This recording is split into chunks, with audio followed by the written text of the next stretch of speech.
नमस्कार दोस्तों। आज जिस कंपनी के बारे में बात करना जा रहे हैं उसका नाम है आकाश एक्सप्लोरेशन सर्विस लिमिटेड। तो बेसिकली ये ऐसी कंपनी है जो कि ऑयल एक्सप्लोरेशन मतलब कि ऑयल ढूंढने में काम करती है। अब होता क्या है कि इस तरीके की कंपनी में या इस तरीके के शेयर में क्या होता है कि आमतौर पे पैसे बहुत सारे लगते हैं तेल को ढूंढने में। लेकिन जिस समय तेल ढूंढ लिया जाता है उस समय फिर आपको पता है वो पैसे या जो खर्चा किया होता है वो सब वापस हमको मिल जाता है।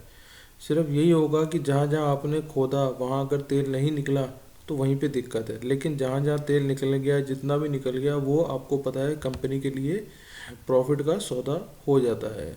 अब होता क्या है कि ये जो कंपनियां होती हैं ये कोई एक जगह काम नहीं करती, इनको ठेके मिलते हैं। मतलब कि इनके पास बड़े बड़े क्लाइंट्स हैं जो इनको आगे काम देते हैं कि भैया तुम तेल ढूंढो और हम तुम्हारा खर्चा करेंगे। अब आप जैसे देख सकते हैं ये इनके क्लाइंट्स हैं बेसिकली।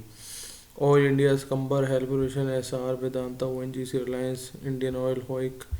तो ये सब लोग इनको काम देते हैं।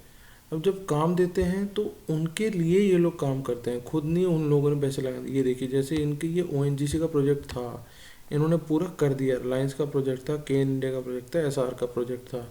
इन्होंने कहा जी हमारे को तेल ढूंढ के दे दो। इन्होंने कहा ठीक है सर, हाँ के लिए तेल ढूंढ देंगे, इतना खर्चा आएगा। इन्होंने कहा ठीक है जी शुरू करो। तो ये काम होगा इस तरीके से। ये तो मैंने आपको थोड़ी सी जानकारी दी थी इस कंपनी की कि कंपनी कर क्या रही है। मतलब ऐसा नहीं है कि कंपनी कुछ नहीं कर रही, कंपनी कर रही है। और आपको धीरे धीरे इस पर नज़र रखनी, क्योंकि होता क्या है इसमें खर्चा बहुत है इस कंपनी में।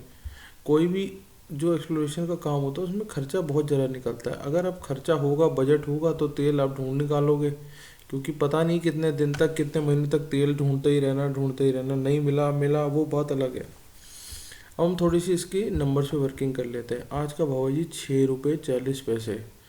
और अगर मैं 52 वीक हाई देख लूँ तो 30 रुपये 90 पैसे अगर लगा हुआ है। 80 करोड़ के आसपास की लगभग एंटरप्राइज की वैल्यू, इनके इनके काम धंधे की वैल्यू है, जो कि एक ठीक है डिसेंट वैल्यू अपने हिसाब से चल रही है। 80 करोड़ के अंदर 16 करोड़ का डेट है।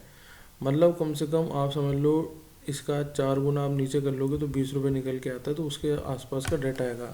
पर डेट कोई इतना बड़ा डेट नहीं है कि इसकी वजह से ये काम इनका रुक जाए या ये इनकी कंपनी बंद हो जाए, ऐसा तो नहीं होने वाला। कम से कम यहाँ से नंबरों से जो नज़र आ रहा है। हालांकि इसमें ये ज़रूर होगा कि हाँ एक अच्छी खासी अमाउंट डेट की है, तो जो भी कमाएंगे जिस तरीके से भी कमाएंगे उसमें कुछ हिस्सा डेट को चुकाने में ही जाएगा। और उसके अलावा अगर हम देख लें सेल्स ग्रोथ 28% के हिसाब से होती है। होता क्या है कि सेल एकदम से नहीं होगी, सेल के ठेके मिल जाएंगे तो वो 1-2 साल या 1-2 महीने के नहीं होते, वो लंबे ड्यूरेशन के होते हैं। कि क्योंकि पता नहीं इनको तेल कितने टाइम बाद मिल जाएगा, हो सकता है 4 दिन बाद मिल जाए, हो सकता है 4 महीने तक भी ना मिले। तो इस चीज़ का अंतर रहेगा हमेशा।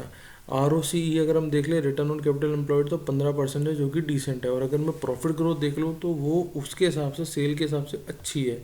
मतलब कि स्टेबल ग्रोथ है 48% की, जो कि अपने आप में मानी जाएगी कि हाँ भैया अच्छी ग्रोथ ले रहे हैं 50% के हिसाब से। आगे चलते हैं, आपको और दिखाना चाहूँगा इनके रेशियोज़।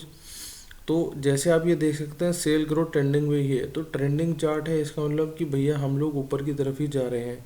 जैसे जैसे सेल ऊपर जा रही है वैसे वैसे प्रॉफिट भी ऊपर जा रहा है, आर ओ ई और आर ओ सी भी ऊपर ही जा रहे हैं।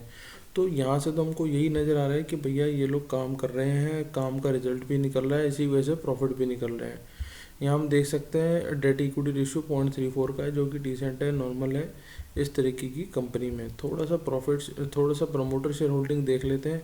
लगभग लगभग 66% इनके पास है और 33% पब्लिक के पास है। तो काफ़ी बड़ा हिस्सा प्रमोटर्स के पास ही पड़ा हुआ है इस समय।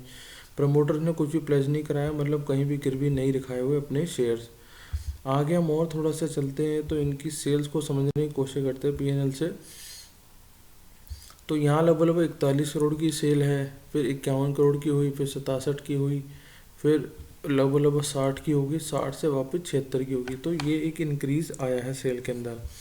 और अगर मैं प्रॉफिट की बात कर लूँ तो 3.25 से 4.25 हुआ, 6.5 हुआ, 6 हुआ और 8.5 के आसपास, 8.25 के आसपास हो गया है। और अगर ऐसे ही नेट प्रॉफिट देख लूँ तो 2.34, 3.31, 4.84, 4.14 और यहाँ से सीधा जंप है 6.12 की। तो ये एक आपके सामने नज़र करी है मैंने इस तरीके से कि भाई एक ऐसी कंपनी है जो इन तरीके के कामों में लगी हुई है। और अगर प्रॉफिट ऑपरेशंस भी देखें तो ये भी ट्रेंडिंग में ही है, ऊपर ही चढ़ रहा है। थोड़ा सा हम इसके चार्ट को समझने की कोशिश करते हैं तो ये इसका भाव नज़र आ रहा है 6 रुपये 40 पैसे आपको। तो थोड़ा सा एक आपको भी अपनी स्टडी करनी चाहिए अपने लेवल पे कि भैया शेयर क्या कर रहा है, कंपनी क्या कर रही है, कंपनी का प्रॉफिट है या नहीं है। किसी के कहने से, मेरे कहने से या किसी और के कहने से एकदम आंखें बंद करके कहीं भी इन्वेस्टमेंट नहीं करनी है। थोड़ा सा अपनी समझदारी भी बरतनी है। और अगर इन्वेस्टमेंट अभी तक करने के लिए अकाउंट नहीं खोला है तो आपको लिंक मिल जाएगा डिस्क्रिप्शन बॉक्स में, वहाँ से आप अपना अकाउंट खोल सकते हैं। ये मैं आपको 2 घंटे का चार्ट दिखा रहा हूँ, 200 से नीचे ट्रैवल कर रहा है, मतलब अभी वीक ही है। तो इसका हम और इंतज़ार करेंगे, लेट्स सी ये कहाँ तक जा सकता है। मुझे उम्मीद है शायद 6 या साढ़े 5 के आसपास आ सकता है। तो एक बार आप नज़र बना के रखें इसके ऊपर कहाँ तक जाएगा। और अगर मैं डे फ्रेम में भी लगा के दिखाता हूँ तो वहाँ भी वीकनेस अभी जारी है। 50 अपनी 20 EMA से थोड़ा नीचे ही चल रहा है, 20 EMA पे कह लो सपोर्ट ही ले रहा है इस समय। तो आप थोड़ा सा नज़र बना के रखें ऐसे शेयर ऑयल एक्सप्लोरेशन के, क्योंकि रिलायंस भी तेल में ही डील करती है, वो ऐसे ही लोगों के साथ या ऐसे ही कंपनियों के साथ डीलिंग रहती है इन लोगों की भी। तो आप नज़र बना के रखें, क्या पता आने वाले टाइम पे ये आपको अच्छे रिटर्न दे जाए। तो बाकी कंपनी में डेट बहुत कम है, उसका ट्रेंडिंग है इस समय, सेल्स भी प्रॉफिट भी उसके अकॉर्डिंगली जो उन लोगों ने दिखाया है। तो एक बार आप अपनी नज़र बना के रखिए और देखिए, क्या पता ये आपको आने वाले टाइम पे अच्छी रिटर्न दे जाए। बाकी हमारे चैनल को सब्सक्राइब करना मत भूलिएगा। Thank you, thanks a lot.